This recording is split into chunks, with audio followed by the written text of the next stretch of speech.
ഇന്നലെ പാലക്കാട്ടെ പത്രസമ്മേളനത്തിൽ വെച്ച് മുഖ്യമന്ത്രി അഴിമതിക്കെതിരെ എൻ്റെ പോരാട്ടത്തെ അദ്ദേഹം കളിയാക്കുകയുണ്ടായി. അദ്ദേഹം പറഞ്ഞത്, ഞാൻ പ്രതിപക്ഷ നേതാവായിരുന്നപ്പോൾ ഉന്നയിച്ച അഴിമതി ആരോപണങ്ങൾ ഒക്കെ ഉണ്ടായിട്ട് ഞങ്ങൾ അധികാരത്തിൽ വന്നു എന്നുള്ളത്.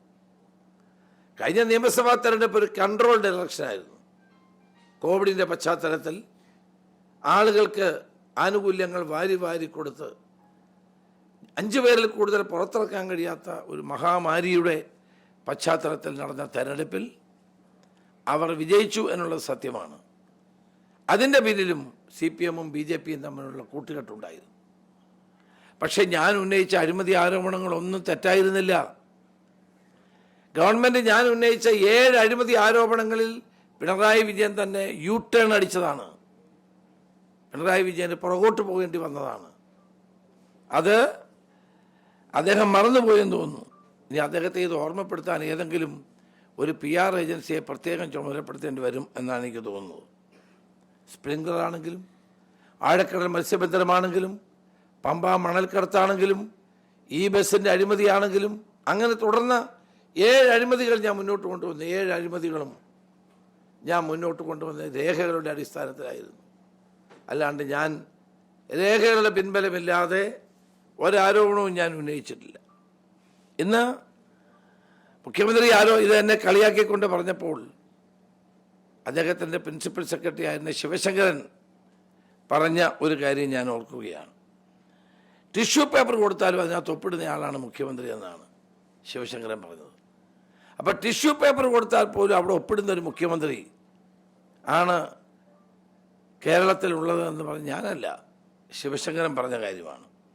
തൻ്റെ മുഖ്യമന്ത്രിയെ കൊണ്ട് മുഖ്യമന്ത്രിയുടെ പ്രാഗൽഭ്യത്തെപ്പറ്റി അധികം എന്നോട് പറയിക്കരുത്. അദ്ദേഹം പറഞ്ഞു, രാജീവ് ഗാന്ധിക്ക് പ്രായോഗിക ബുദ്ധി ഇല്ലേ, രാഹുൽ ഗാന്ധിക്ക് പ്രായോഗികമായ ഒരു ബുദ്ധിയില്ലെന്ന്.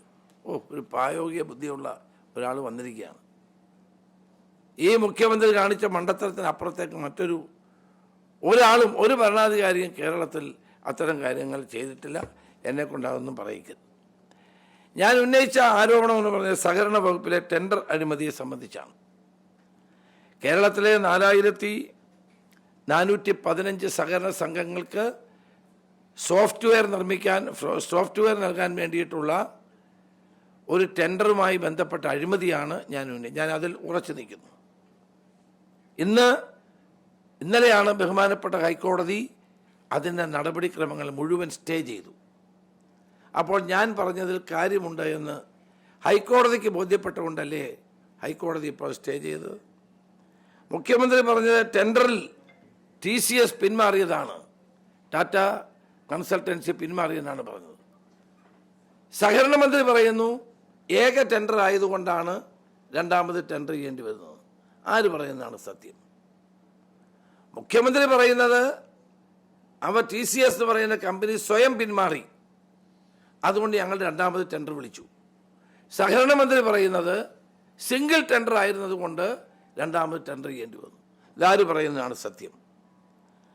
ഇനി രണ്ടാമത്തെ വൻ നുണ മുഖ്യമന്ത്രി പറഞ്ഞ TCS ടെൻഡർ നടപ്പാക്കിയപ്പോൾ സംസ്ഥാനത്തെ സഹകരണ സംഘങ്ങൾക്ക് കൂടി നടപ്പാക്കുമ്പോൾ 1000 കോടി രൂപ വരും എന്നാണ്. അതിനേക്കാൾ കുറവാണ് ദിനേശ് PD സഹകരണ സംഘത്തിന് ഇപ്പോൾ കൊടുത്തത്.